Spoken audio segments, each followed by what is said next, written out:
You will see many videos on YouTube of how to bypass Respondus lockdown browser exam, but no one will show you what I'm going to show.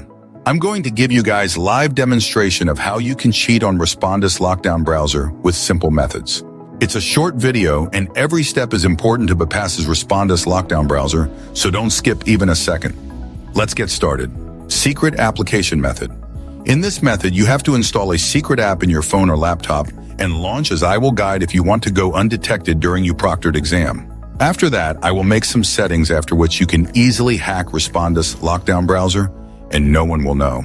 And then you can use phone, ChatGPT, PDFs or notes without risking your test. Alt plus Tab method. You can use Alt plus Tab method to bypass proctored exam. This will split your screen into different tabs and you can easily search your answers to hack Respondus lockdown browser. Another method is using phone. You can place your phone like this and scroll to find answers. It's one of the simplest methods to cheat on Respondus lockdown browser. Making tiny notes. Make tiny notes and place them on laptop where camera cannot see you.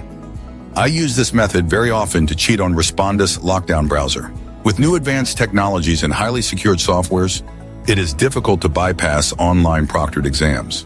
But I have a best method to bypass any kind of online proctored exam. In this secret trick, I will control laptop remotely, bypassing proctored exam with the help of my secret software. After the setup is done, apparently student will be sitting in front of the laptop, but my expert team will be the one choosing correct answers for students. Don't waste time and fill our form given in the description and get grades of your own choice. Let me tell you that we have limited slots, so don't think so much and book your slot right now for your upcoming exams, assignments, tests, quizzes, or homework. One thing that shows our dedication is we do not take any payment in advance until you get grades of your own choice. Subscribe to Exam Archer for more insights into acing your academic challenges. Drop your questions and experiences in the comments below.